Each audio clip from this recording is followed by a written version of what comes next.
Now I want to explain to you an experience I had with cow butchery on the farm.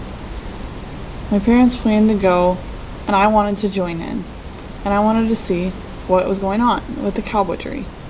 I've seen chickens butchered, I've seen pigs butchered. My parents said, sure. Right, I was very excited, and all night I was really excited. And the next morning I felt sick, and I didn't want to go to school. So when we arrived on the Hillard farm, over here was the Mundare, and a little bit north of that was my uncle. It was my dad's farm. We went and we were ready, and the cow was standing there. It had a rope tied around its neck, and the rope was tied on a fence post. The cow was standing there. It's like, wow. The three of us walked over, and we were very ready. And my uncle drove up the tractor, and he had a rifle with him. I was curious as to what was going on. And my uncle took the rifle, and he shot the cow straight in the forehead. And the cow dropped. The cow just collapsed.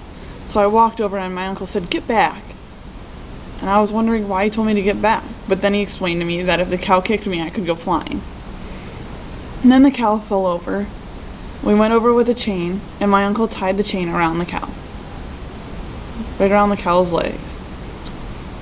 And then they took the tractor and they began to lift the cow up with the tractor. The cow began to rise. I was like, wow, that looks tough. And it began to shake, and the whole thing began to shake. He was wondered if he really went over to the cow and it kicked him, would he really go flying? So they waited, and they pulled the tractor away. They drove the tractor over to the pig pen, and they cut the cow open, and all the insides fell out. It was a big pile of stuff, all the insides. There was a sack that looked like a balloon. And then eventually the pigs would come over and eat it all. Drove the tractor far away so we couldn't smell it. So it smelled terrible. Then we were ready. There were different layers of the cow between the fur and the skin, and they began to skin the cow. When they opened it up, it felt warm. You could feel the warmth coming off of it. They opened it up halfway, and I kept looking back at the pile. It was really interesting. Looked back. And they continued to move forward. They continued to skin the cow. And I wandered back over to the pile and was looking at it. It was really interesting. There was that big sack, and I just kept staring at it. I began to poke it. It felt like a rock. It looked like a balloon, and I was curious. They were still busy skinning the cow, and I kept checking to see if they were looking at what I was doing. So I decided to go back over to the fence, and on the top of a fence post there was a knife. I grabbed the knife and walked back over to the big pile of the insides of the cow. And I looked back again to see if they had seen what I was doing. And they yelled at me. They're like, don't. But I didn't. It didn't matter. I couldn't hear them. I was deaf. So I poked the sack. I stabbed it with the knife. The sack began to deflate, and poop and everything else began to. The smell of it was just terrible. It was everywhere. And I ran away. I ran really, really fast.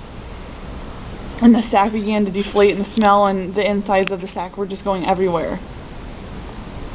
And I kept running, and I went over to my uncle, and I was like, "I'm so sorry." He kept calling me dumb. And I could still smell the sack, and for a long time, it just wouldn't go away. It smelled terrible. I hated it. It was in my nose. It was just everywhere. So I kept blowing my nose, and nothing helped for a long time. And finally, I could smell fresh air again. I walked back over to my uncle, and I said I was sorry. Didn't know what was in the sack, but now I know that inside the sack